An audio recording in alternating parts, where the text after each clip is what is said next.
Hello, everybody, and welcome to this week's edition of SciChat. SciChat, of course, being a two-part deal. The first part is what you're listening to, which is a weekly recorded data-based webinar where we talk about a different topic in inbound marketing and online marketing and social media from a data-backed perspective. And we do that every week, record it, throw it up on YouTube. But in the second half, super interesting. It's a Facebook group, right? So the Facebook group, more than 1,000 scientifically grounded marketers, people who are interested in doing their jobs as marketing and communications professionals, probably like you are, who are interested in doing it from a scientifically backed point of view, applying the scientific method, applying ideals of data, experimentation, science, learning, going beyond unicorns and rainbows, superstitions and myths into actual data, facts, and science about online marketing. So every week we post this video to that Facebook group, and then we have a discussion about it. There's a lot of really, really smart people over there. If this is where you're watching that, I consider you one of those super smart people. And if you're not watching on the Facebook group, go on over to the Facebook group, and then I will consider you one of those smart people. So, as I said, every week we have a slightly different topic. Well, not slightly different. We have a very new topic every week. This week's topic is going to be visual content.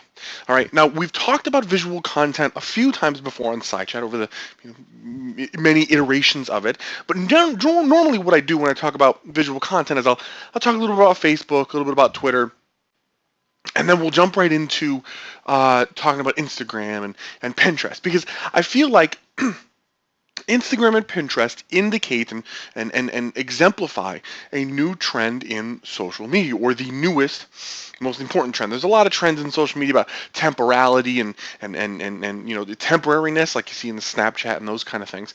But I think the largest currently ongoing arc in social media that we really need to be aware of is the move towards visual content. As device screens get bigger, as cameras are amazing and the technology to use them and take great pictures, use filters, all that stuff gets better, everybody starts sharing more images. And of course, we can talk all day about Instagram and Pinterest as examples of that. But I think it is also worthwhile to talk about these things in the context of two existing social networks, Twitter and Facebook, because the move towards visual content sharing did not, of course, start with Instagram or Pinterest, right?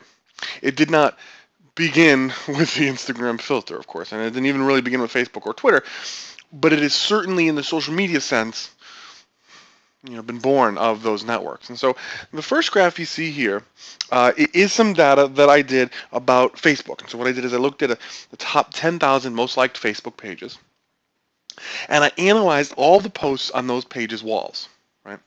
All the posts made by the admins of those pages, and I analyzed their like rate. So that is the total number, or the number of likes on each specific post divided by the total number of likes for the page. So like likes on a post divided by, you could call them fans basically of the page, to come up with a sort of like rate or like percentage. And then in this particular graph, what I've done is I've divided the posts in my data set up into the buckets, 4 buckets, based on their post type. One is photo, and then status, which is basically just text. Another one is video, and then another one is a link type. And what you see here is that far and away the photo post type has the highest average link or like rate. Facebook is a photo sharing network, right? Especially since it's not just college kids on it anymore. It's not just sort of social media nerds. Everybody's on it. My grandmother's on it. She loves sharing photos and viewing photos of her grandkids, because a lot of us are spread all across the country now. And so you have to understand that when I'm on Facebook as a real person, your brand messages are up against all the other visual content from my friends' babies, my friends in the gym, my friends, showing me the weather outside their house. Now you've seen a lot of videos that people are taking, their pets doing silly things. So that's really what you're competing against. And so you need to start thinking, and I say this a lot when it comes to, especially B2B companies, but even B2C companies need to be reminded of this occasionally. When you're looking at a social media channel and you're trying to figure out who your competitors are, and you're trying to place yourself in the context of what your prospects are seeing, don't just think about the competitors that sell the products that you're trying to sell. Because those are not what you're competing for or competing against in social media. Social media, of course, you're competing for attention, mind share, time. And the other things that are competing for that are pictures of my friends' babies. That's a tough sell, right? If you're selling something kind of boring, you're not doing it visually, you're not doing it in an exciting, engaging way, that's going to be a tough sell. So really think about how are you going to create visual content that aligns with, I was going to say mimic, but aligns probably sounds better, aligns with the underlying way in which I use Facebook. And I say I, meaning anybody who uses Facebook as a real person. Because if you're just going to show me a logo or a picture of a product, that can be interesting once or twice. Maybe you got some new product coming out and you're going to sneak peek it. That's cool.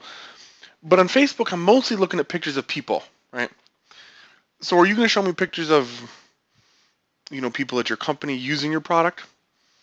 At HubSpot, we used to do a series called HubSpot in the Wild, where we'd have a photographer go over to different HubSpot employees' desks and take pictures of them, and then talk a little bit about who they are.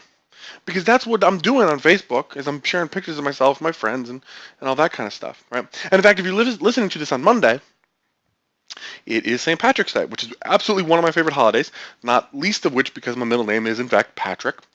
But just because it's a lot of fun, right? That's why I like it. But what I'm saying is that on St. Patrick's Day, you're going to see a lot of photos of your friends, probably from this weekend, who are out partying and, wearing green and doing all that kind of stuff. Pictures of the Chicago River painted green, And so think about how your brand is going to stand out. And more importantly than stand out, just be a part of that, right? Like, how are you a part of that flow of photos that I'm seeing on my feed? Now, when we jump on over to Twitter, the first piece of analysis that I ever did on images on Twitter was this one, and it's really simple, but I looked at millions of Twitter accounts, and I compared the Twitter accounts that had a profile picture set up. That's the little 48 by 48 pixel, avatar image of yourself. Most serious accounts have these. A lot don't, though, especially a lot of new users or just sort of lurker users, people who are there to, follow their favorite sports figure or whoever. And when you compare the number of followers that an account has when they have a profile picture versus an account that doesn't have a profile picture, the account with a profile picture has a lot more followers. We have to be careful, of course, here about causation, right? It's not necessarily because they have a photo that they have more followers. It could be because they're serious about Twitter. They both have a photo and a lot of followers. But there is some correlation here, right? And think about that again, as a real person. But this time, let's go beyond social media. Let's go into the real world. When you can see somebody and when you can actually physically look at them and see who they are, and you're meeting them for the first time, or you're seeing them and you haven't seen a friend for a long time, it's important to see them, right? It's like physically actually see them. Right? So a couple of years ago, me and my wife moved here to Las Vegas, and we've made a whole bunch of new friends, and Las Vegas is a beautiful place. But we don't get to see our friends from back east as much as we used to. And sure, we can talk to them online, we can email them, we can have phone calls with them, all that kind of stuff. But there is still a certain amount of importance and enjoyment that we get out of seeing them physically face to face. And even on Christmas Eve, we'll fire up Skype and call into the family and open pictures, open presents on Skype. And that's not the same as being in person, but that's where you start to get at the power of visual content. We are visual creatures. And so visual content necessarily makes you a bit more approachable, makes me a bit more interested in talking to you if I can see you and I can see who you are. So, it's kind of dull, like, okay, go put a profile picture into Twitter. But it leads us into this next point. When we start talking about retweets, we find something interesting. So the way Twitter is set up now, excuse me, the way Twitter works now, if you take a photo and you upload it via Twitter's mechanism, right, like through a Twitter official client or through twitter.com, and you upload that photo and then tweet it out, it's going to be uploaded to a URL called pic.twitter.com. It's just Twitter's own specific image sharing site. And what that means then is if I'm using like a Twitter client on my phone or like a TweetDeck and your tweet pops up in one of my columns, that image is going to be right there in the tweet, right? So I don't have to click a link, open up a browser, and see the image. So that's really interesting because suddenly, through this whole stream of just text updates, and really, that's what I'm going to Twitter for. I don't really go to Twitter only for images. But as I'm scrolling through text updates, your images are popping up, and it's going to catch my attention.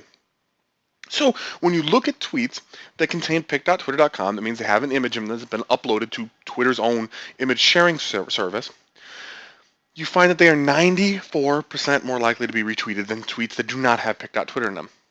Almost twice as likely to be retweeted, right? Because visual content is super important.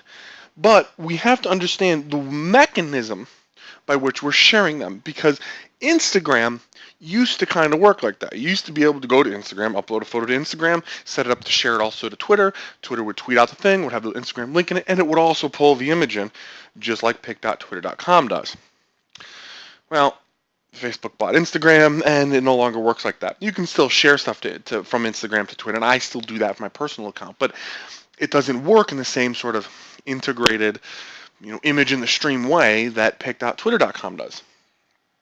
So what you find is that tweets that use Instagram links are actually 42% less likely to be retweeted.